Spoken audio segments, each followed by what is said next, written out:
लग गया। हे बाबा जी को प्रणाम किया, परिक्रमा लगाई, बड़ा महाराज आपने कृपा की। और नरसिंह जी बोलने लग गए।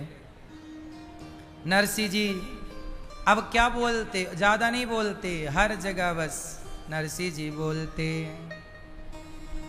राधे कृष्ण राधे कृष्ण कृष्ण कृष्ण राधे राधे राधे श्याम श्याम श्याम राधे राधे राधे कृष्ण कृष्ण कृष्ण राधे राधे राधे श्याम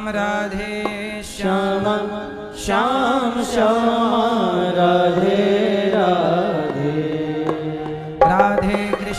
राधे कृष्ण कृष्ण कृष्ण राधे राधे राधे श्याम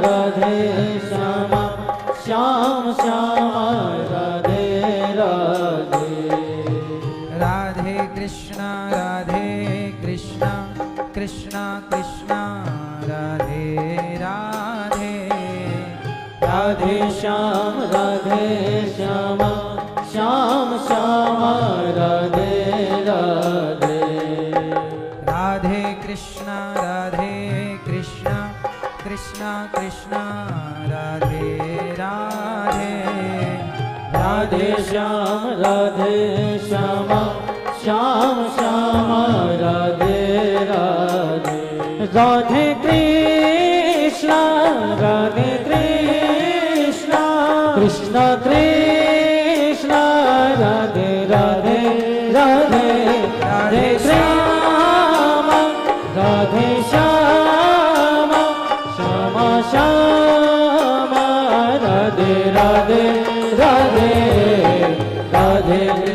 राधे कृष्ण कृष्ण कृष्ण राधे राधे राधे श्याम श्याम राधे राधे राधे कृष्ण कृष्ण राधे राधे राधे श्याम श्याम राधे राधे राधे कृष्ण कृष्ण राधे राधे राधे श्याम श्याम राधे राधे राधे कृष्ण कृष्ण कृष्ण राधे राधे राधे श्याम राम श्याम राधे राधे राधे कृष्ण कृष्ण कृष्ण राधे राधे श्याम श्याम राधे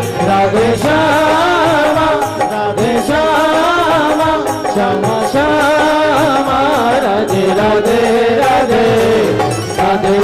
राधे कृष्ण कृष्ण राधे राधे राधे श्याम श्याम राधे राधे राधे कृष्ण कृष्ण राधे राधे राधे श्याम श्याम राधे राधे श्याम राधे श्याम राधे श्याम राधे राधे।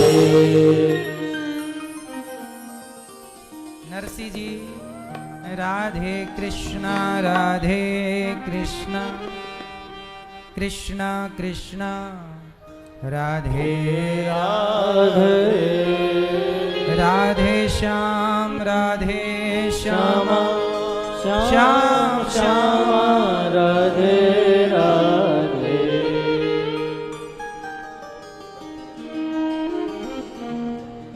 भगवान नरसिंह जी पर कृपा की है, वो बोलने लगे, पर बोलते क्या? राधे कृष्ण। नरसिंह जी थोड़ा बड़े हुए, उनकी दादी को लगा अब तो मैं मर जाऊंगी, मरने से पहले नरसी का ब्याह कर दूं। एक सुंदर सी लड़की देखी और नरसी जी का कर दिया ब्याह। नरसी जी का ब्याह हो गया, पर नरसी जी तो भगवान का भजन करते।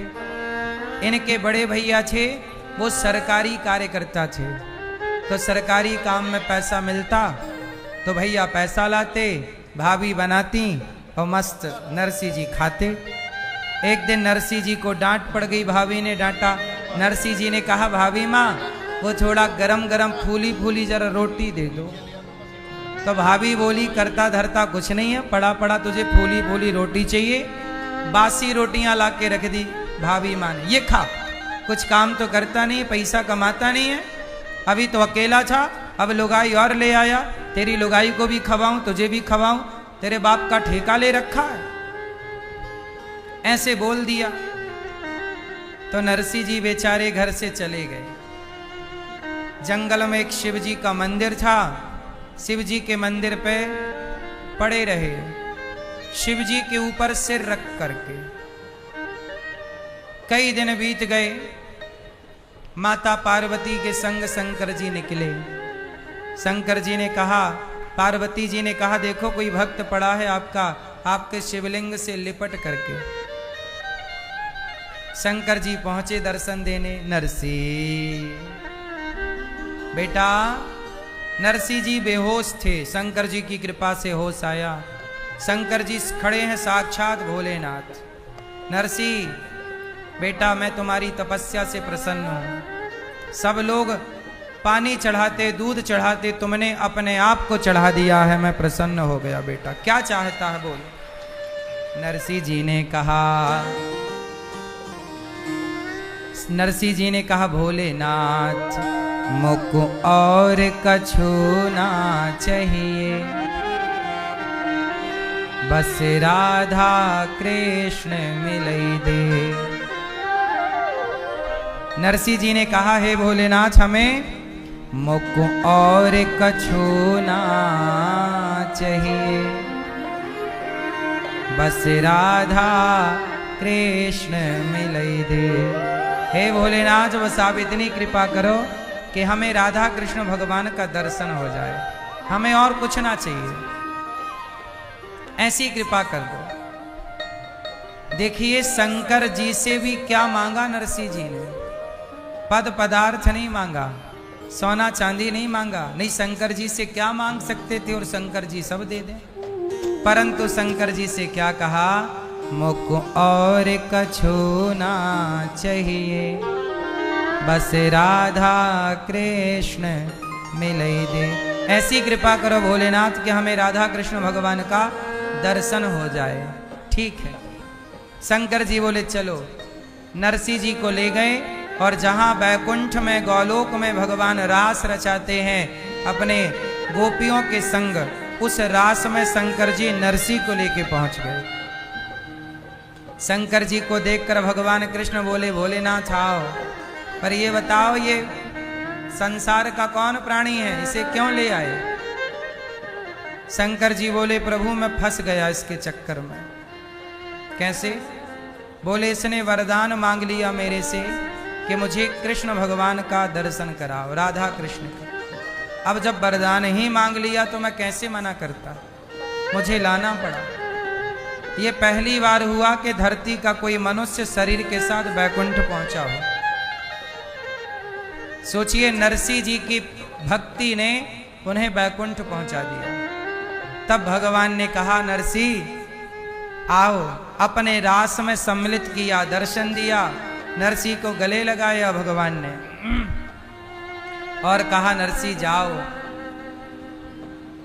तुम मृत्यु लोक में जाओ और मेरी भक्ति का प्रचार करो, क्योंकि संसार के लोग मुझसे विमुख हो गए हैं। जाओ, मेरे गुणों का, मेरी कथा का, मेरे नाम का, मेरी करुणा का, मेरी कृपालुता का गुणगान करो और भक्तों के भीतर प्रेम जगाओ। जाओ, मेरा प्रचार करो।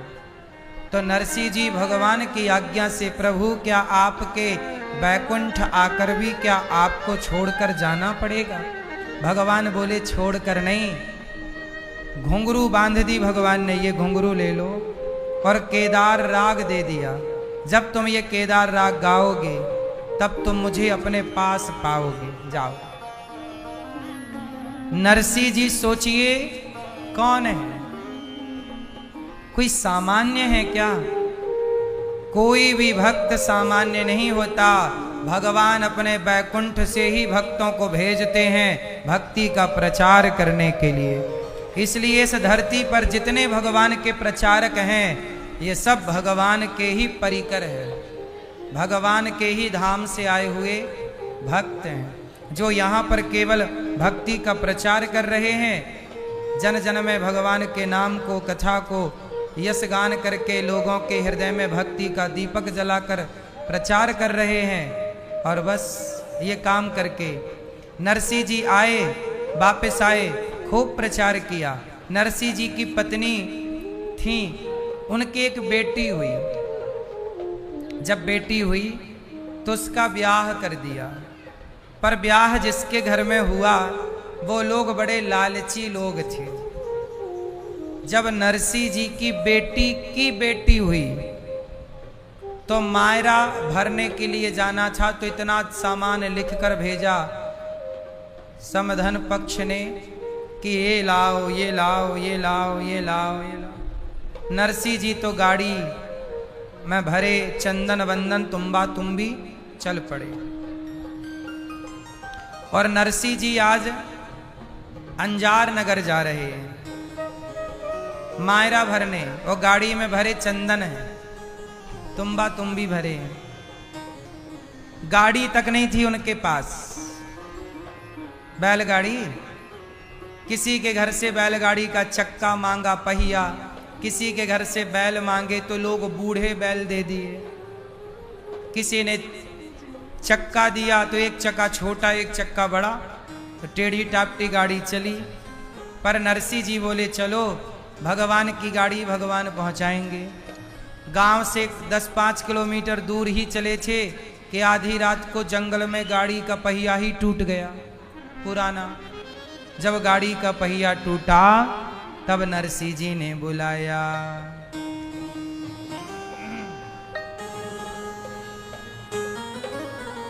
हाँ, अरे घड़ी दूर से दौड़ो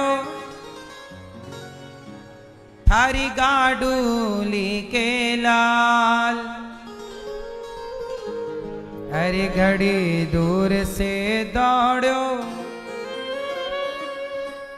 थारी गाडूली के लाल। गाड़ी में बिठा ले रे बाबा, जानो है नगर अंजार।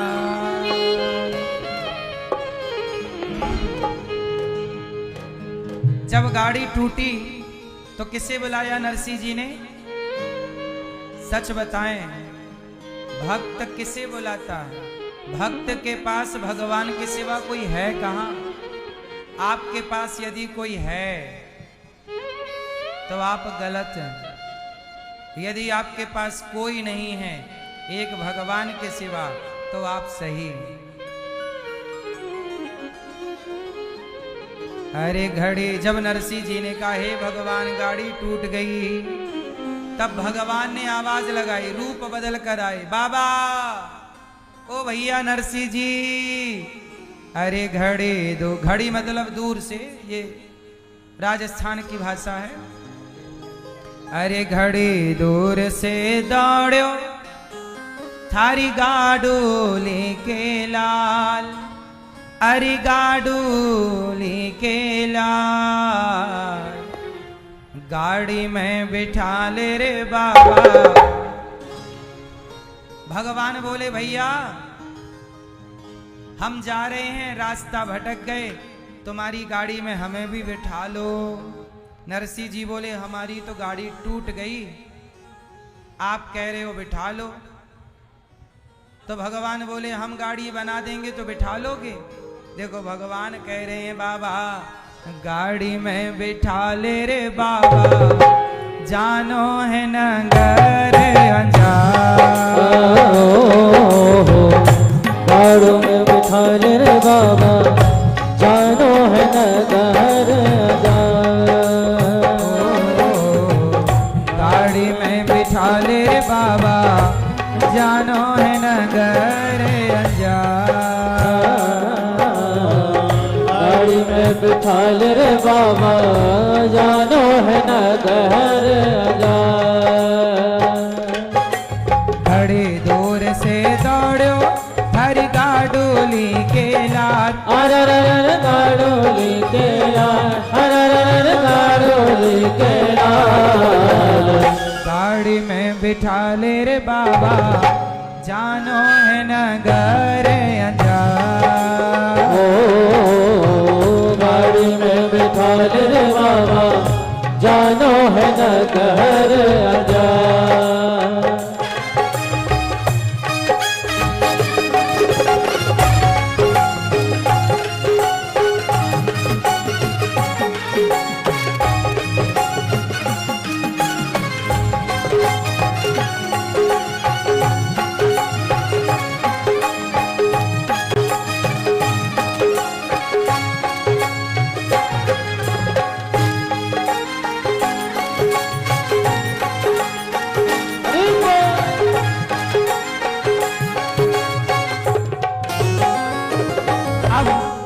नरसी जी बोले भैया, नरसी बोलियो मारे संग के करसी। नरसी बोलो मारे संग के करसी। मतलब नरसी जी बोले हमारे संग क्या करोगे? ओढ़न कपड़ा नाही बैठसी या मरसी। ओढ़न कपड़ा नाही बैठे से मरसी। हमारे पास तो ना ओढ़ने को कपड़ा है, ना खाने को रोटी है, गाड़ी थी वो भी टूट गई। नरसी बोलियो मारे संग का करसी, ओढ़न कपड़ा नाही बैठसी या मरसी। बूढ़ा बैल टिटोरी गाड़ी,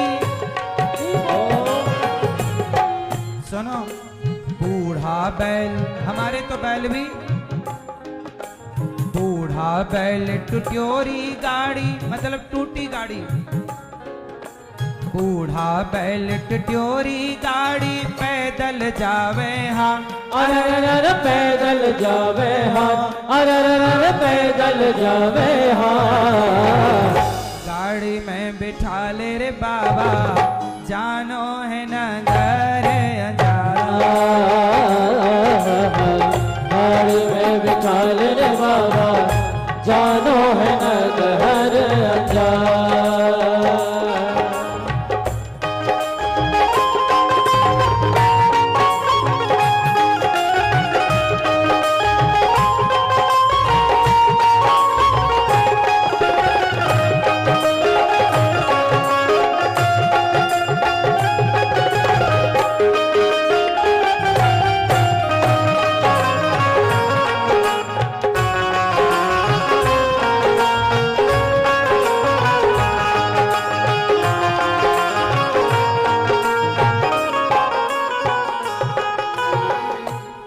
नरसी जी बोले, अच्छा नरसी जी के संग कुछ और साधु संत थे उस गाड़ी में, तो वो संत लोग बोले कि नरसी इसे मत बिठाना, क्योंकि वैसी गाड़ी में पहले से भीड़ है, 8-10 पहले से थे साधुओं के संग तो टोली।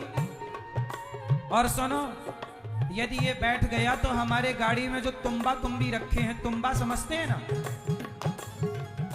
वो टूट जाएगा।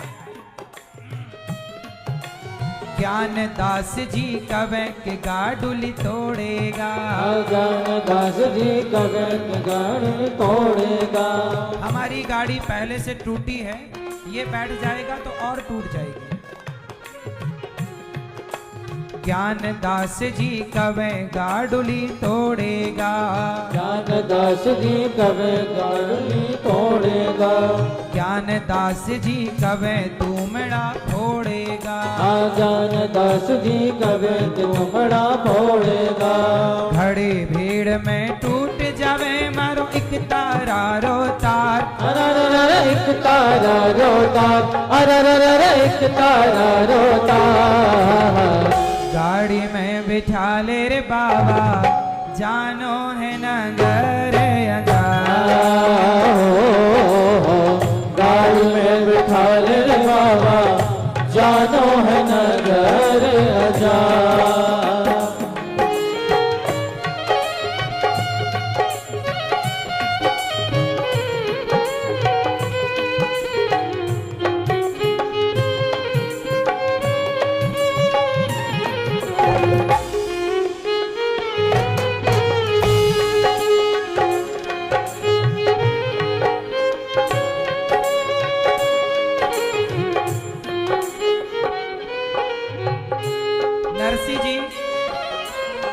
नरसिंह जी बोले भैया ये बता तू जा कहां रहा है।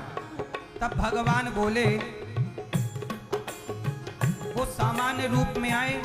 भगवान बोले कि मैंने सुना है कि नानी बाई का भात भरने नरसिंह जी आ रहे हैं, तो मैं भी भात देखने जा रहा हूं।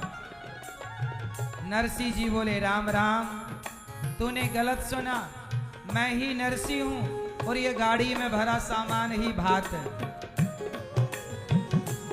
भगवान बोले नानी बाई रो भात देखबे चालूंगो, नानी बाई रो भात देखबे चालूंगो, और पूर्ण पावड़ो थाली में भी डालूंगो, पूर्ण पावड़ो थाली में भी डालूंगो।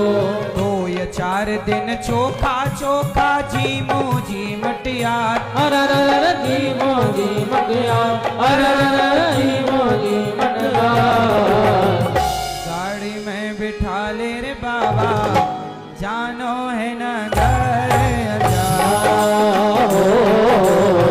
गाड़ी में बिठा ले रे बाबा, जानो है नगर अंजार।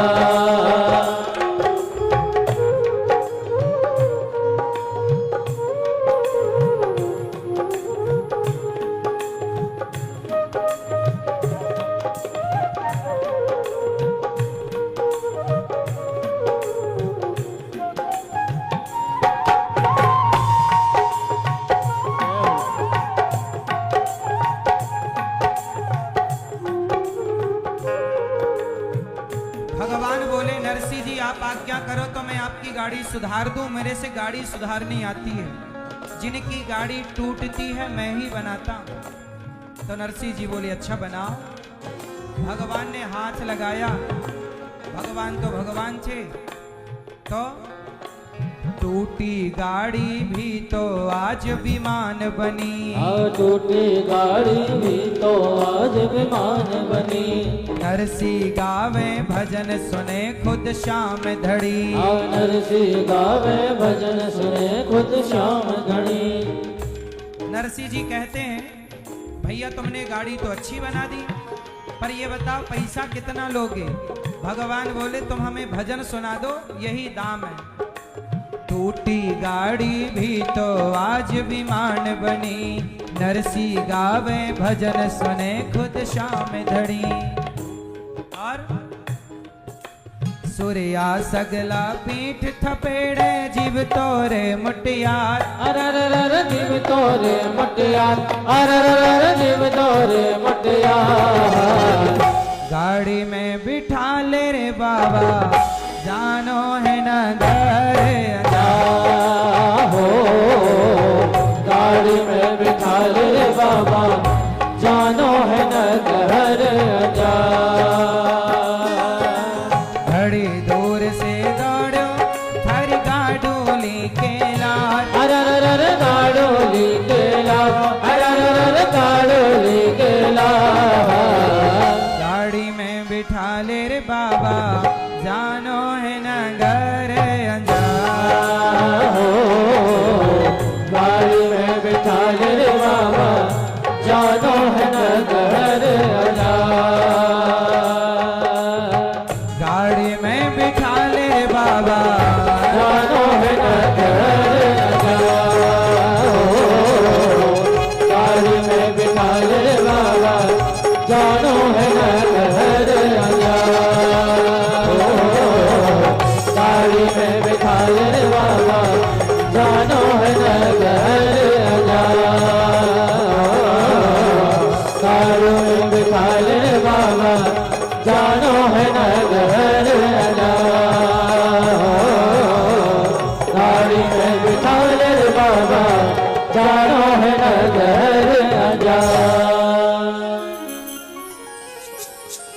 नरसिंह जी की गाड़ी बनाने भगवान आए, ऐसे हमारा और आपका काम बनाने भी भगवान ही आते हैं। हम पहचान नहीं पाते। नरसिंह जी पहुंचे, बाद में मायरा भरने भगवान आए। तब से भगवान को बोला गया सेठों के सेठ सांवरिया सेठ। तो ऐसे भगवान ने 24 अवतार लिए। नारद जी कहते हैं मैं दासी पुत्र था, वेद व्यास जी ने 17 पुराण लिखे पर शांति नहीं मिली। जब भागवत जी लिखी तब जाके शांति प्राप्त हुई। शांति कब मिलती है? जब भगवान की कथा सुनी जाए, जब भगवान का यश गान सुना जाए। वेद व्यास जी ने 17 पुराण लिख डाले पर शांति नहीं मिली। तब नारद जी ने कहा भागवत सुनिए, भागवत लिखिए, तब शांति मिलेगी। आत्मकथा सुना दी कि मैं क्या था। मैया, ओ मेरी माँ, ओ भैया, मोबाइल चला रहे हो सरकार, बैठ जाओ, कथा सुनने आए हो ना। दादाजी बैठ के चला लो मोबाइल। आप श्रोताओं की बहुत जिम्मेदारी है कि आप कथा में शांति बनाए रखें, ये सबकी जिम्मेदारी है। सबसे मेरी हाथ जोड़ के विनती है, अभी हम कथा के बाद सबको मिलेंगे, सब मिलिएगा, पर अभी बैठ के सुन लो थोड़ी सी। भगवान के धाम आए हो तो भगवान के धाम में भगवान की कथा मिल जाए, ये बड़ी कृपा है। शांति से जहां हो अभी कथा सुन लो, कथा के बाद सबसे मिलेंगे। बैठ जाओ सब, चुपचाप बैठो, शोर ना करो।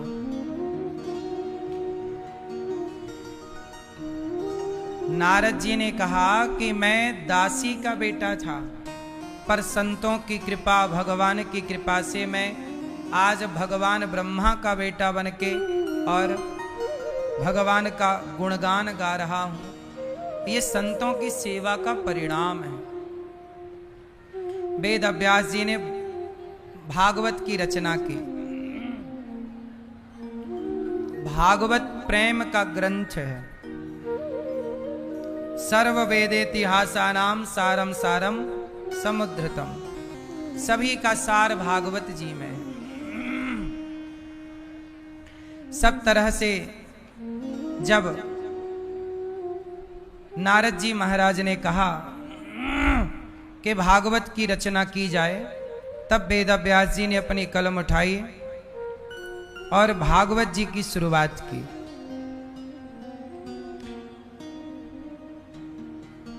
नारद जी कहते हैं देखो, वेद व्यास जी ने शुरुआत की। सवै पुंसाम परो धर्मो यतो भक्तिरधोक्षजे अहैतुक्य प्रतिहता ययात्मा संप्रसीदति।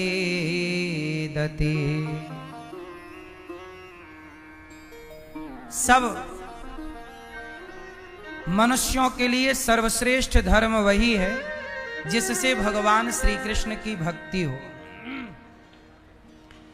बहुत सारे धर्मों का विवेचन हुआ भागवत जी में, पर धर्म क्या है? जिस बात से, जिस काम से भगवान में मन लग जाए वही सबसे बड़ा धर्म है। आपने सब कुछ किया पर आपका मन भगवान में ना लगा तो सब कुछ प्रयास बेकार है।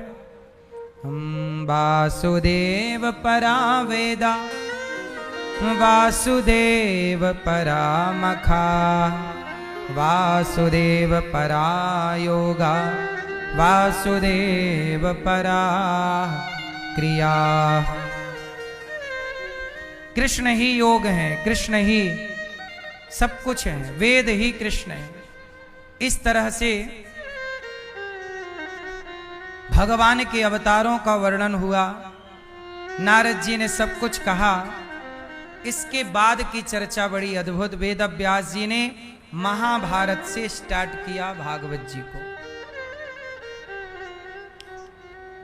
महाभारत का युद्ध हुआ। उस महाभारत के युद्ध में दो पक्ष बनाए गए, पांडवों के और कौरवों के। कौरवों के साथ कौन है? शकुनी। और पांडवों के साथ कौन है? कृष्ण। कौरवों के साथ हैं कर्ण, पांडवों के साथ हैं कृष्ण। अच्छा एक बात बताओ, कौन कौरवों की सेना ज्यादा ताकतवर है कि पांडवों की सेना?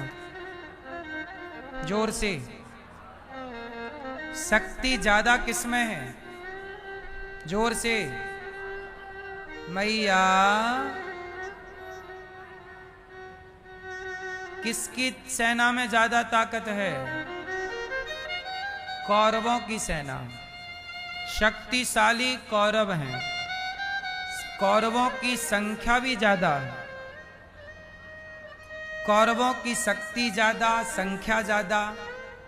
एक बात बताओ, युद्ध लड़ने के लिए पैसा चाहिए कि नहीं? भाई कौरव लोग तो राजा हैं, उनके तो खजाने भरे हैं।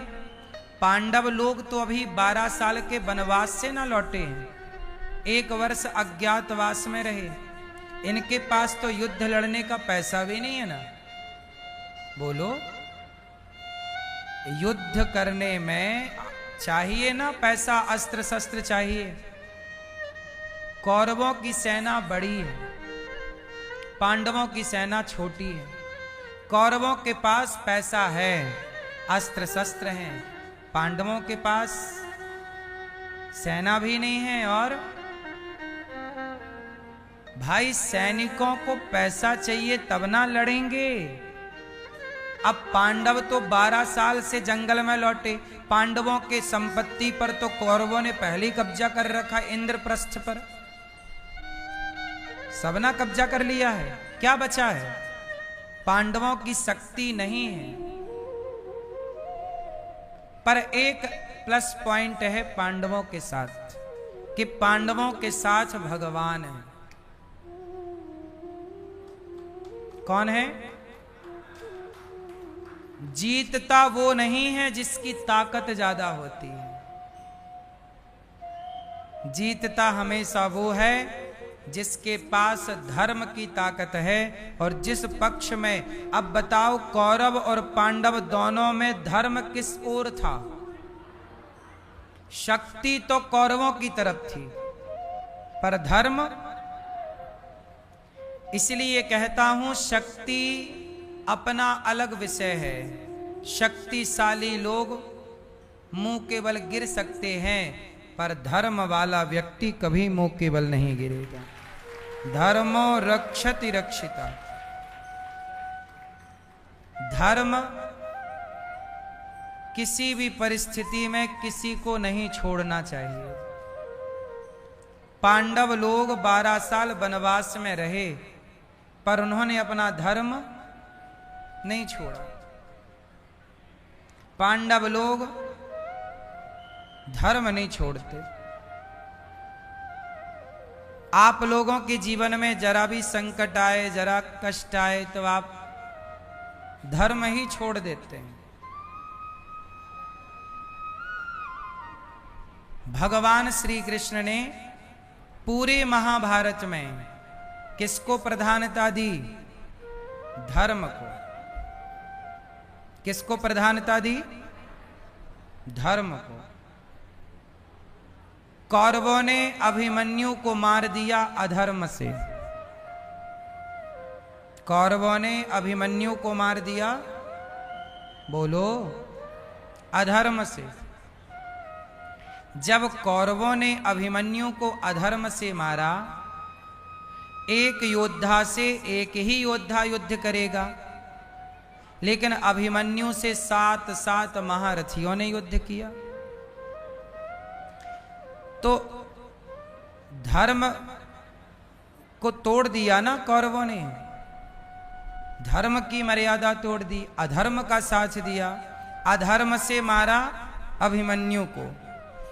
तब भगवान ने कहा कि जब तुमने अधर्म के रास्ते पर चलना शुरू कर दिया है तो अधर्म की शुरुआत तुमने की है, तो अधर्म का अंत हम करेंगे। इसलिए भगवान ने भी सबको अधर्म से ही मरवाया। फिर दुर्योधन भी अधर्म से मारा गया, जांघ पर गदा नहीं मारते पर मारा गया। कर्ण का पहिया जमीन पे धंस गया, वो रथ के नीचे थे। उस समय अर्जुन से भगवान ने कहा मारो। अर्जुन ने कहा क्या ये धर्म है इसे मारना, अभी तो ये रथ से नीचे है। भगवान ने कहा जब इसने भरी सभा में द्रौपदी से कहा था कि तेरे 5 पति हैं, छठा मुझे बना ले, क्या बिगड़ जाएगा? क्या ये कहना कर्ण का धर्म था? जब इसने धर्म का आचरण नहीं किया, जब ये अधर्म पर चला, तो हम तो अधर्मी का अधर्म का अंत ही कर रहे हैं। इसमें क्या है अर्जुन मार? अधर्म की शुरुआत कौरवों ने की, पर अधर्म का अंत पांडवों ने भगवान ने किया। बात समझ में आई? आप अधर्म के रास्ते पर बस चलो, अंत हो। शुरुआत तुम करोगे तो अंत भगवान करेंगे, और शुरुआत तुम करोगे ही नहीं अधर्म की तो परमात्मा भी तुम्हारा कुछ नहीं बिगाड़ सकते। क्यों बिगाड़ेंगे? जो अधर्मी है उसका ना बिगड़ता है, धर्मी का नहीं बिगड़ता, बाल भी बांका नहीं होता। इसलिए धर्म पर चलने का प्रण लो, धर्म पर चलने की प्रतिज्ञा करो, धर्म का रास्ता ना छोड़ो। कौरव सारे के सारे मारे गए, गुरु द्रोणाचार्य का भी सिर काटा गया। बोलो हाँ मैया, ओ पंचायती मैया, मैया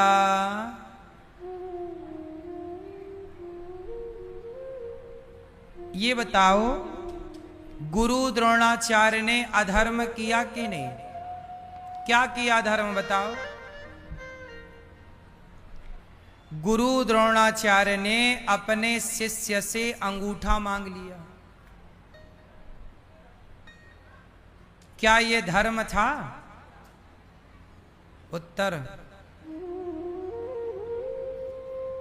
क्या ये धर्म था?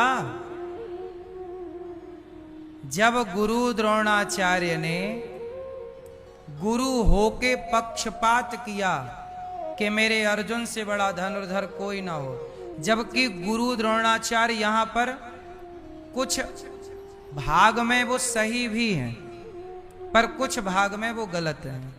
अच्छा, गुरु द्रोणाचार्य ने एकलव्य से अंगूठा मांगकर सही किया कि गलत? मैं इसका पूरा विश्लेषण किए देता हूं, आप समझ लेना कि सही क्या था गलत क्या था।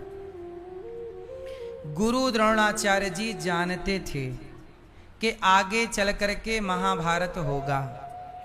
यदि एकलव्य बड़ा धनुर्धर बन गया तो एकलव्य स्वाभाविक कौरवों से जाके मिलेगा, और कौरवों से मिलेगा तो कौरवों की शक्ति बढ़ेगी, और कौरवों की शक्ति बढ़ने का मतलब है समाज पर अत्याचार बढ़ना।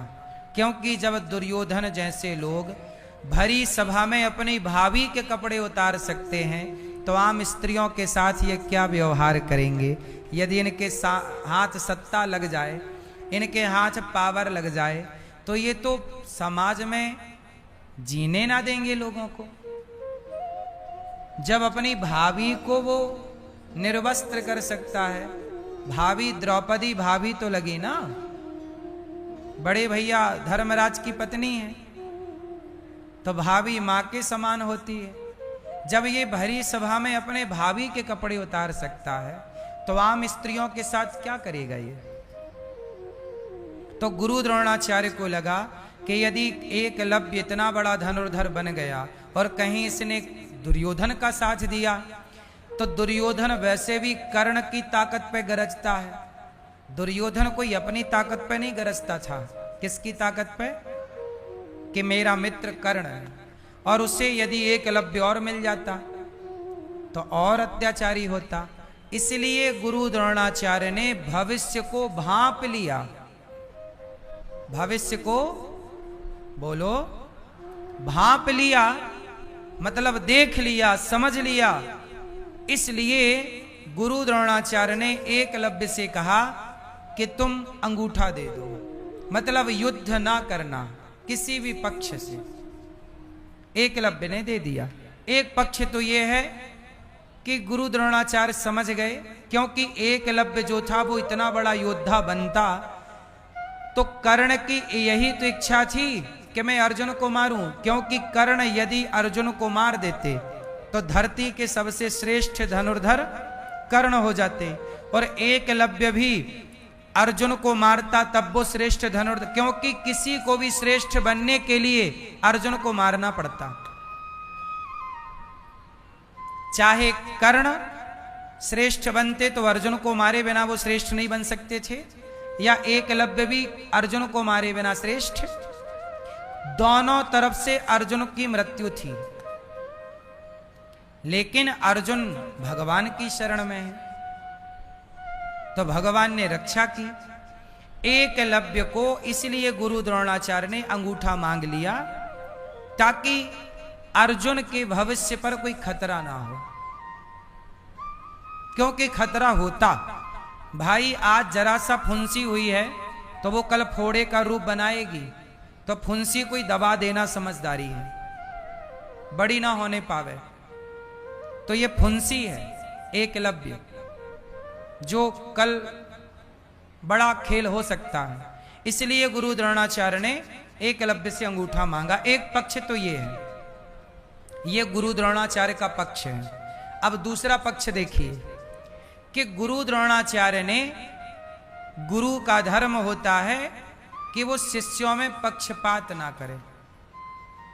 पक्षपात किया और गुरु द्रोणाचार्य ने अंगूठा कटवा दिया, मतलब मांग लिया। जब शिष्य का अंगूठा कटवाया गुरु ने तो गुरु की भी गर्दन कट के वो हिसाब चुकाना पड़ा। इसलिए गुरु द्रोणाचार्य का सिर काटा गया। महाभारत में सिर काटा गया कि नहीं? धृष्टद्युम्न ने सिर काटा, बोलो हाँ। धृष्टद्युम्न ने क्या किया? गुरु द्रोणाचार्य जी का सिर काट लिया। अधर्म से काटा। किससे काटा? गुरु द्रोणाचार्य के पास एक अफवाह फैलाई गई कि अश्वत्थामा मारा गया।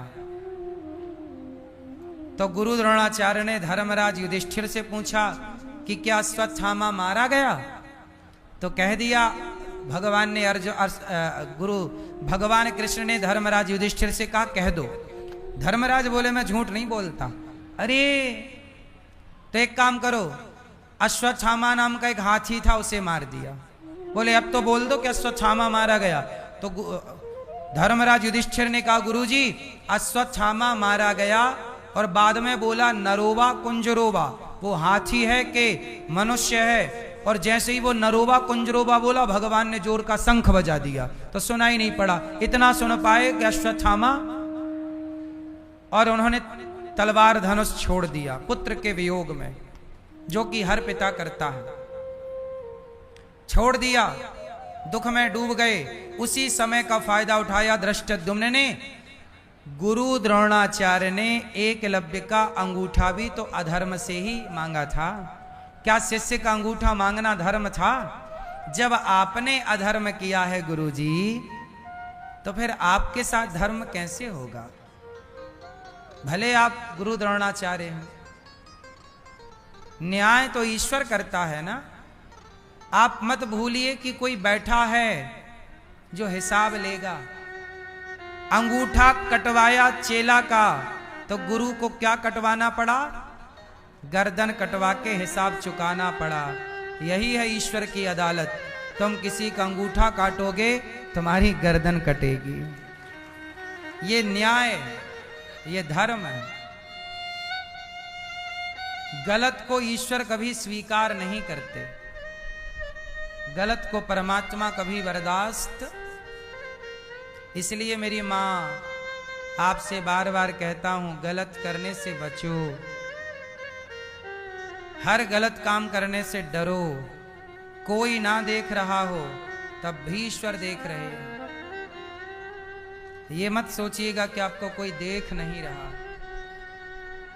गुरु द्रोणाचार्य ने जब एकलव्य का अंगूठा मांगा तब किसने देखा? कोई नहीं था वहां, पर विधाता ने देखा और परिणाम मिला।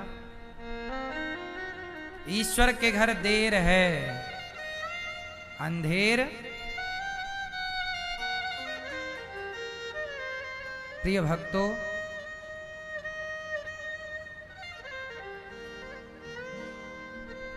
गुरु द्रोणाचार्य के पुत्र अश्वत्थामा ने प्रतिज्ञा कर ली। देखो, पूरे महाभारत में सारे लोग अधर्म से मारे गए। भीष्म पितामह भी बाणों की सैया पर धर्म से नहीं गए। अर्जुन के रथ में उस दिन कौन था? शिखंडी। कौन था? ये शिखंडी कौन है?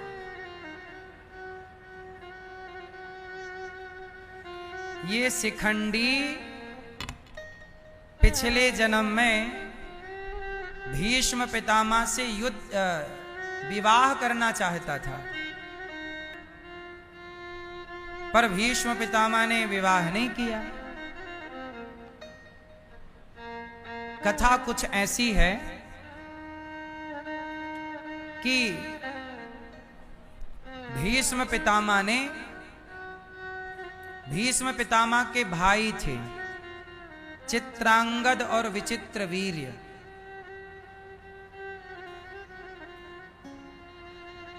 सत्यवती के पुत्र हैं ये। सत्यवती गंगा से पहले भीष्म पितामह हो चुके हैं। फिर गंगा भीष्म पितामह को सौंप कर शांतनु जी को और चली गई। फिर शांतनु मतलब भीष्म पितामह के पिता का विवाह बाद में सत्यवती से हुआ, जिसे मत्स्य गंधा भी कहते हैं।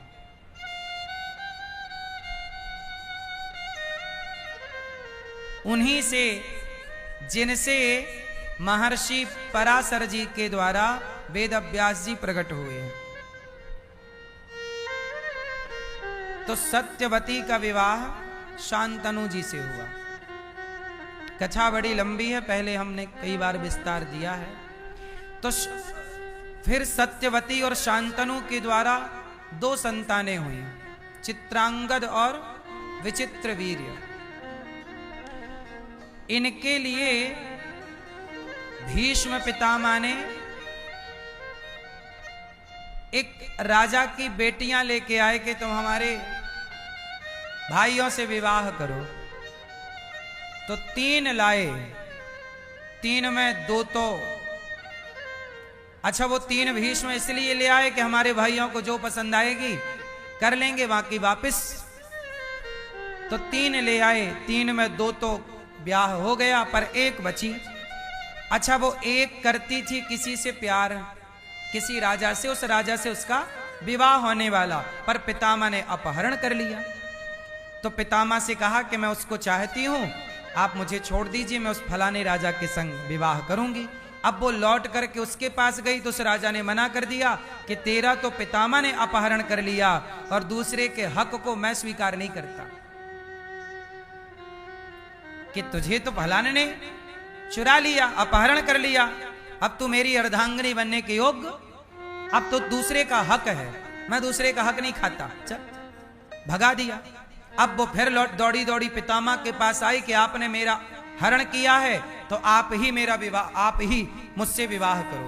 पितामह बोले मैं कर नहीं सकता, क्योंकि अखंड ब्रह्मचारी हूं। तुम्हारा मन है तो मेरे भाइयों से कर लो। नहीं, तुमने अपहरण किया, मैं तुमसे ही करूंगी। जब नहीं किया पितामह ने, तो उसने जंगल में जाके तपस्या की। बोले मैं पितामह को मारूंगी। तो उस लड़की ने तपस्या की और तपस्या कर करके उसने शरीर पूरा किया। बाद में उसकी तपस्या का बड़ा वर्णन है। बाद में वही चल के शिखंडी बनी कि चलो तुम तो नहीं मार पाओगी पितामह को, तुम्हारी इतनी तपस्या है, फिर भी तुम्हें इतना तो बल नहीं मिलेगा कि तुम पितामह को मार पाओ, परंतु तुम्हारे कारण पितामह मरेंगे। तो वही लड़की तपस्या करके बाद में शिखंडी बनी। शिखंडी क्या, पहले वो लड़की के रूप में पैदा हुआ, फिर बाद में वो लड़का बना। सोचिए हमारे यहां ये विज्ञान था कि लड़की को लड़का बना दिया जाता था। जो आज होता ना, आज भी कुछ लोग ऐसा करते हैं, है ना। पहले भी ऐसा, पर आज के जमाने में कोई लड़की लड़का बन जाए और कोई लड़का लड़की बन जाए तो लड़का जो लड़की बन जाए। आजकल देखो ना बाजार में कितने लड़के नाक छिदाए घूम रहे हैं। बोलो हाँ, घूम रहे हैं नाक छिदाए, चूड़ी पहने और दाढ़ी है,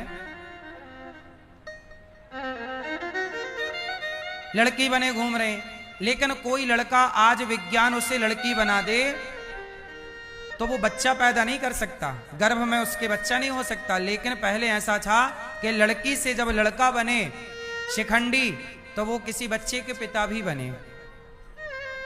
यक्ष ने उन्हें ये सब किया था बाद में। तो शिखंडी आज अर्जुन के रथ में है और शिखंडी को देखकर भीष्म पितामह ने अपने अस्त्र शस्त्र डाल दिए। तब अर्जुन ने बाणों की बारिश की और छलनी कर दिया शरीर को। पितामह को अधर्म से मरना पड़ा। क्यों? क्योंकि जब द्रौपदी की साड़ी खिंच रही थी उस समय पितामह का शांत रहना ही अधर्म था। उस समय पितामह का चुप रहना ही, बोलो, अधर्म था। इसलिए कहता हूं, अधर्म करोगे तो अधर्म तुम्हारी जान लेगा। इसलिए कहता हूं, कोई कितना भी अधर्म करे पर तुम धर्म के रास्ते को मत छोड़िएगा, धर्म मत छोड़ना। धर्म बड़ी चीज है। भगवान ने पांडवों का साथ दिया क्योंकि पांडवों के पक्ष में कौन है? धर्म। और धर्म जहां कृष्ण वहां।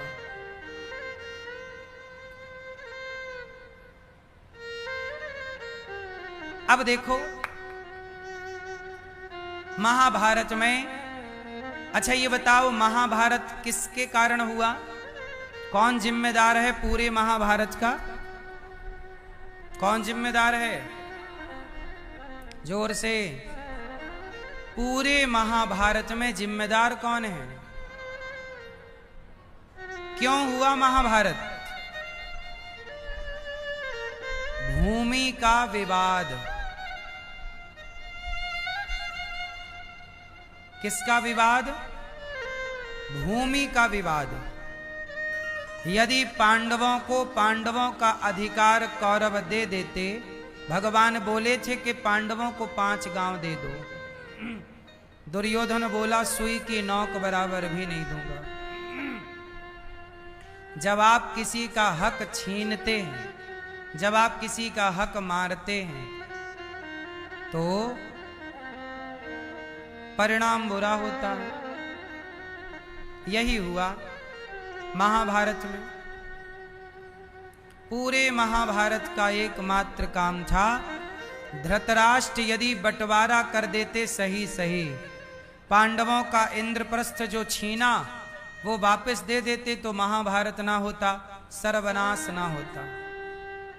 इसलिए कहता हूं कि जब आप किसी दूसरे की संपत्ति पर नजर गड़ाते हो, दूसरे के धन का अपहरण करते हो, तो आप अपने नाश को चुनौती देते हो, अपने नाश का ही आप स्वागत करते हैं।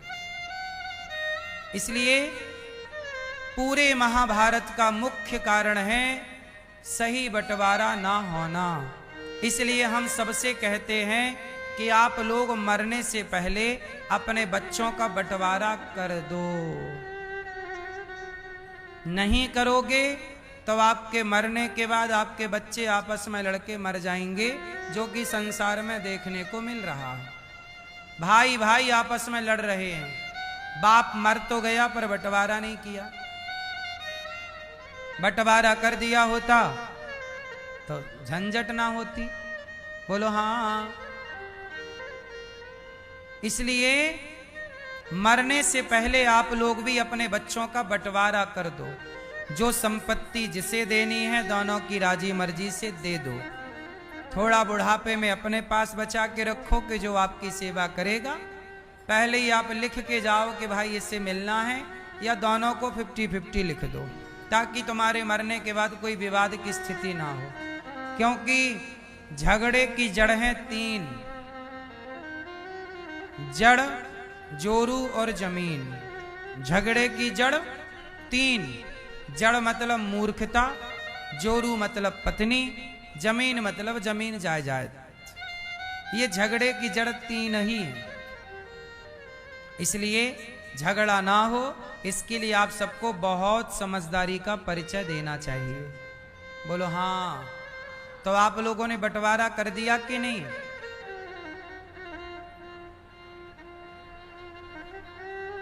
बोलो मैया, कितने बच्चे हैं आपके? बंटवारा नहीं किया? जाके सबसे पहले बंटवारे में लगना।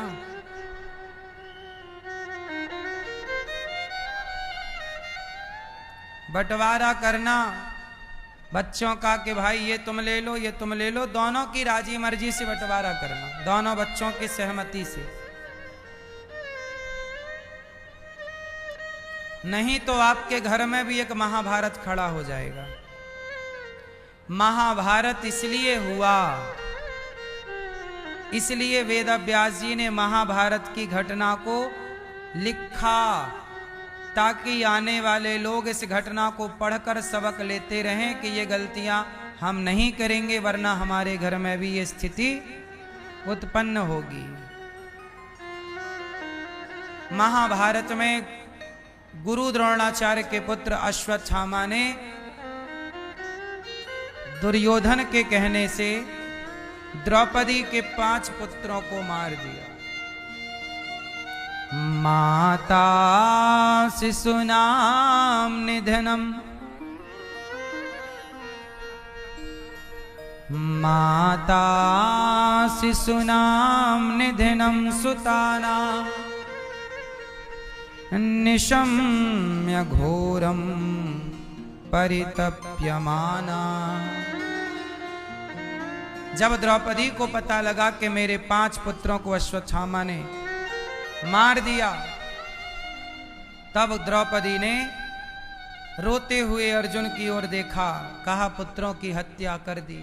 अश्वत्थामा को अर्जुन पकड़ करके लाए कि तूने मेरे पुत्रों को मारा। अश्वत्थामा के ऊपर ब्रह्मास्त्र, अर्जुन के ऊपर अश्वत्थामा ने ब्रह्मास्त्र चलाया। अर्जुन भगवान की शरण में आए। कृष्ण कृष्ण महाबाहो भक्तानां भयंकर, त्वमेको दह्यमानानां मपवर्गोऽसि संस्रते। हे कृष्ण, हे कृष्ण, कृष्ण कृष्ण महाबाहो, हे प्रभु मेरी रक्षा कीजिए। जब द्रौपदी ने पुकारा, अश्वत्थामा ने ब्रह्मास्त्र चलाया, अर्जुन कृष्ण की शरण में आए। भगवान ने कहा तुम भी ब्रह्मास्त्र चलाओ अर्जुन। अर्जुन ने ब्रह्मास्त्र चलाया, दोनों ब्रह्मास्त्र शांत हुए। अश्वत्थामा को पकड़कर अर्जुन ने द्रौपदी के सामने खड़ा किया। द्रौपदी, तेरे पुत्र को मारने वाला हत्यारा ये खड़ा, मार दे से, बोल क्या दंड दूं। तब द्रौपदी ने कहा मुच्यताम मुच्यतामेष ब्राह्मणो नितराम गुरु। द्रौपदी माता बोली प्रभु इसे छोड़ दो, क्या इसे मार देने से हमारे मरे हुए बच्चे जीवित हो जाएंगे? द्रौपदी एक माँ है, और माँ थोड़ी अपने बच्चे का, माँ किसे कहते हैं? मैया मैया बताओ मां किसे कहते हैं? जो केवल अपने बच्चों पे ममता रखे, दूसरे के बच्चों को मरवा दे, क्या वो मां है? मां उसे कहते हैं जिसके अंदर भेद ही ना हो कि ये मेरा है या तेरा है, हर बच्चे के प्रति उसका ममत्व हो, उसे ना मां कहते हैं। मां ममता को कहते हैं, जिसके अंदर करुणा है हर बच्चे के प्रति। ये नहीं कि आप अपने बच्चे को तो प्यार करो और दूसरे बच्चे को थप्पड़ मार के बाहर कर दो, अपने बच्चे को पेट भर के दो, दूसरे के बच्चे के थाली से रोटी छीन लो। आजकल माताएं बहुत सारी, कुछ माताएं ऐसी हैं जो अपने बेटे से बहुत प्रेम करती हैं, पर जेठानी और देवरानी के बेटे से ना नफरत करती हैं। ये तो जेठानी का है, ये तो देवरानी का है, ये हमारा छोड़िए।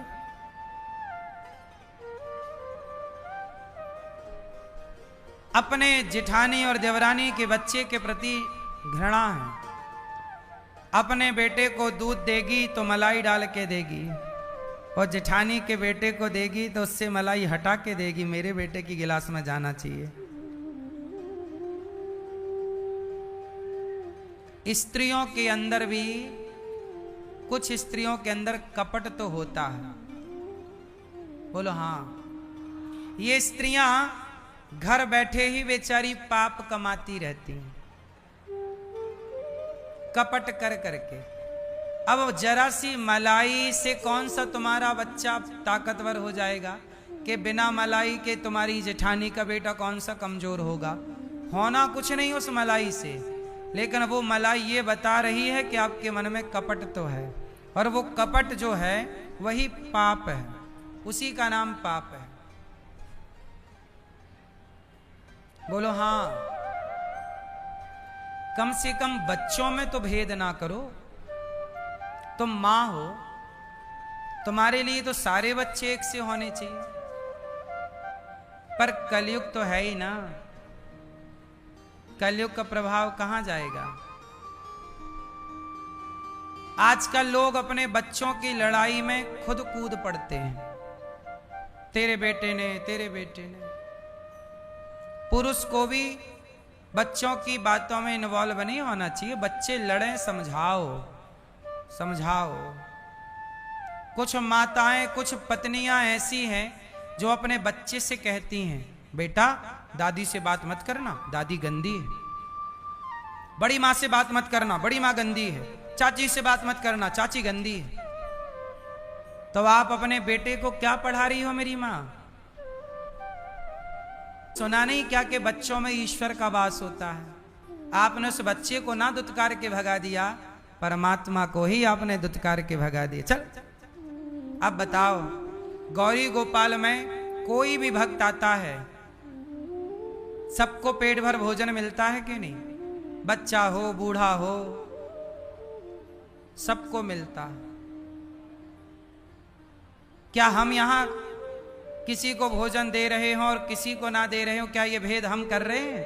यदि मैं ये भेद करूंगा तो ईश्वर की नजर से गिर जाऊंगा। इसलिए गौरी गोपाल में सारी व्यवस्थाएं एक सी सबके लिए है। बोलो हाँ कि ना? सोचिए।